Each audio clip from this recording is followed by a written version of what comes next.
கர்த்தருடைய நாமத்திற்கு மகிமை உண்டாகட்டும். Praise be to the name of the Lord. கர்த்தராகிய இயேசு கிறிஸ்துவின் கிருபையோடும் By the grace of our Lord Jesus Christ பரிசுத்த ஆவியுடைய பிரசன்னத்தோடும் and with the presence of the Holy Spirit உங்களை சந்திப்பதில் to meet you, நாங்கள் மிகுந்த மகிழ்ச்சி அடைகின்றோம். we are so glad today. கர்த்தருக்குள் நீங்கள் இருப்பதை குறித்து Since you are in the Lord, நீங்களும் மிகுந்த மகிழ்ச்சி அடையுங்கள்.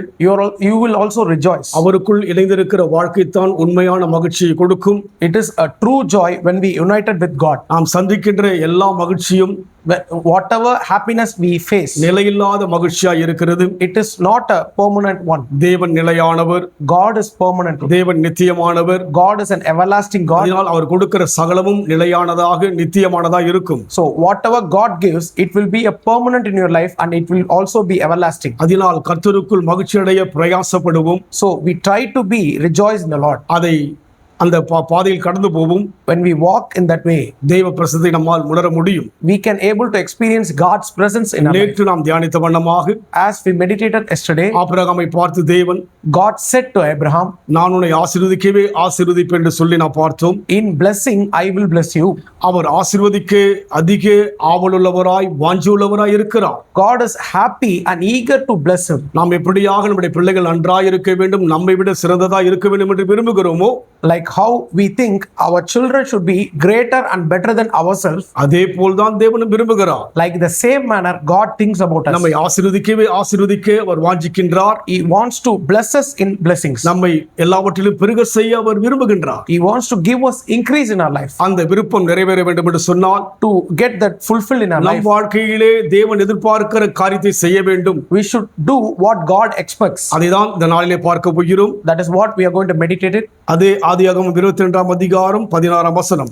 Same chapter, Genesis 22, verse 14. நீ உன் புத்திரன் என்றும் உன் ஏகசுதன் என்றும் பாராமல் அவனை ஒப்புக்கொடுத்து இந்த காரியத்தை செய்தபடியால், And said by myself, I was sworn, said the Lord, for because thou hast done this thing and hath not withheld thy son, thine only son, இந்த காரியத்தை செய்தபடியால், because thou hast done this thing. நமக்கு தேவன் எவ்வளவு காரியங்களை செய்திருக்கிறார். God has done many things for us. நாம் சொல்கிறோம் அல்லவா, கர்த்தர் எனக்காக யாவற்றையும் செய்து முடிப்பார் என்று சொல்லி. And we often used to say, the Lord will do great things for me. அவர் எவ்வளவோ செய்திருக்கிறார். He has done many things. நாம் அவருக்கு என்ன செய்கிறோம்? But what we did to God, நம்மை நாம் ஆராய்ந்து பார்ப்போம். let us research in it. நாம் என்ன செய்தோம்? What we did. அவர் எவ்வளவு செய்தாரே, God did many things. நாமும் செய்ய வேண்டும். We should also do. அப்படி செய்யும் போதுதான் When we do, அவரோடு இணைகின்ற ஒரு அனுபவத்துக்குள் செல்ல முடியும். we will go with an united experience. தைரியமாக இடத்திலே பேச முடியும். We can go to God boldly. பழக முடியும். We can able to have fellowship with him. Abraham என்ன செய்தார்?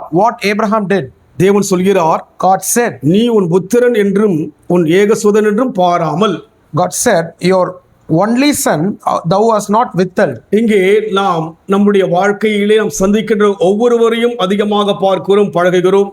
Whoever we face in our day-to-day life, we have a friendship with them. பிள்ளைகளை அதிகமாய் பார்த்து நாம் அதிலே அதிக பிரியப்படுகிறோம். We are looking at our children and we have more love on them. கணவன் மனைவியை பார்த்து அதிகமாய் பிரியப்படுகிறார்கள். Husband looks at his wife and he has love for them. மனைவி கணவனை பார்த்து பிரியப்படுகிறார்கள். A wife has a love for his husband. பிள்ளைகள் பெற்றோரை பார்த்து பிரியப்படுகிறார்கள். Like the same way children loves their ஆனால் parents. ஆபிரகாமோ But God, புத்திரன் என்று பாராமல், but Abraham didn't look at his son, ஒரே ஒரு மகன்தான், his only son. அவனை பார்க்கவில்லை. He didn't look at him. நம் வாழ்க்கையில் கூட In our life நாம் also, அநேக காரியங்களை அவரை விட சின்னதாக பார்க்கிறோம், we consider many things as greater than God. மேன்மையாக பார்க்கிறோம், You are looking something that is more greater. உயர்வாக பார்க்கிறோம். You are thinking something more than God. ஒரே மகன்தான், His only son. தேவன் 100 வயதிலே கொடுத்த மகன். At the age of 100, God gave the son. ஏறக்குறைய ஒரு அருமையான வாலிப பருவத்திலே வளர்ந்து வந்த மகன். He was in a teenage at that time. அவனை பலி செலுத்தும்படியாக தேவன் சொன்னபோது, When God called him to make him a sacrifice, மகனை பாராதபடிக்கு he didn't look at his son. தேவனை பார்த்தபடியினாலே He looked at God. இந்த காரியம் தேவ பார்வைக்கு சிறப்பா இருந்தது. In the sight of God, it was a very pleasant in the Lord's sight. மேன்மையாக எண்ணினார். He considered more honored. Abraham நம்மை போல ஒரு மனிதர் தான். Abraham was like a man like us. தேவனோ But God, அந்த ஆபிரகாம் என்கிற மனிதனை but the man Abraham, மேன்மையோடு கூட பார்க்கிறார். he is looking at a honorable. என்ன காரியம் செய்து விட்டாய்? What thing he did? உன் பிள்ளையை பாராமல் He didn't look at his son.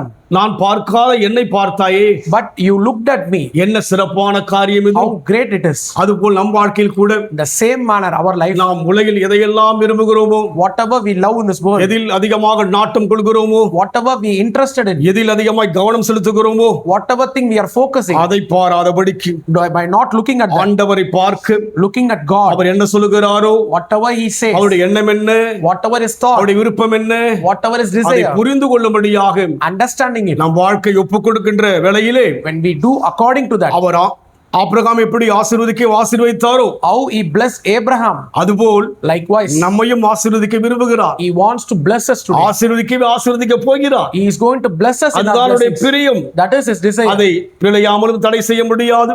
Even though Pilayam can't able to இந்த stop that, உலகத்தில் வாழ்கிற இன்றைக்கு பார்க்கிற யாராலும் தடை செய்ய முடியாது. no one in this world can able to stop that. ஆனால் ஒன்றை மறந்து விட வேண்டாம். But one thing to remember, நம்மையோ, ourselves, நம்மை சார்ந்தவளையோ, our relatives, நமக்கு உகந்தவளையோ, whoever we are pleased, நமக்கு எது பிரியமோ, whatever we love, அதையெல்லாம் பாராதபடிக்கு we should not look at that. ஆண்டவரை பார்க்கிற We should look at the அந்த Lord. கிருபைக்காய் ஜெபிக்க வேண்டும். We should pray for that grace. தேவன் அப்பேற்பட்ட அனுபவத்தில் செல்லும் பொழுது When we walk in that experience, ஆபிரகாமுடைய ஆசீர்வாதம் Abraham's blessing, பூமி கொள்ள முடியாத ஆசீர்வாதம். the blessing can't able to அவன் hold. சீமான் என்று சொல்லப்பட்டான். He said he is a very blessed man. அவனுடைய ஆசீர்வாதம், His blessings அவன் சந்ததி for his generations, நட்சத்திரங்களைப் போல பெருகினதாய் பார்க்கிறோம். it is like a stars in the நாம் heaven. Yes, we, இங்கே கேட்ட அந்த அனுபவத்தில் செல்ல when we walk in that நம்ம இப்ப experience, கொடுப்போம். will surrender to Him. அன்பின் ஆண்டவரே, Dear God, நீர் எங்களை ஆசீர்வதிக்க விரும்புகிறீர். thank you. You want to bless us in our நீர் blessings. எங்களுக்கு எல்லாவற்றையும் செய்திருக்கிறீர். You have done many things, நாங்களும் ஏதோ ஒன்றை செய்ய வேண்டும் என்று விரும்புகிறீர். but we want to do us thing. நாங்கள் என்ன செய்ய வேண்டும் உணர்த்தும். Instructed to do what அதை to do. செய்கிறோம் அப்பா. We will do that, Lord. அன்றைக்கு ஆபிரகாமுக்கு சொன்னீர், On those days you said to Abraham, அதை செய்தபடியால் when he did, ஆபிரகாம் ஆசீர்வதிக்கப்பட்டார். Abraham was blessed. என்று நாங்களும் கூட Today we, நீ சொல்வதை செய்கின்ற போது whatever you say, we will obey. ஆசீர்வாதம் தானாக வரும். All the blessings will நாங்கள் come. தேட வேண்டிய அவசியம் அல்ல. We don't need to seek them. நாங்கள் அதற்காக ஓட வேண்டிய அவசியம் We அல்ல. don't need to run on them. அதற்காக நம்முடைய காரியங்களை அதிகமாக செயல்படுத்த வேண்டிய அவசியம் அல்ல. We don't need to do many things for நீ that. சொல்வதை செய்தால் When we say according to you, ரீகாலதுருபியாதியா, oh, we thank you, Lord. சந்தரதுருபல ஆசீர்வாதியா, you, Lord. ஆசீர்வதிக்க போகிறீர். blessings you are going to bless அதை us, நாங்கள் யாவரும் பெற்றுக்கொள்வோம். we will receive it. இயேசுவின் நாமத்தில் பிதாவே. In Jesus' name we pray. கர்த்தர் ஆசீர்வதிப்பாராக. God bless you.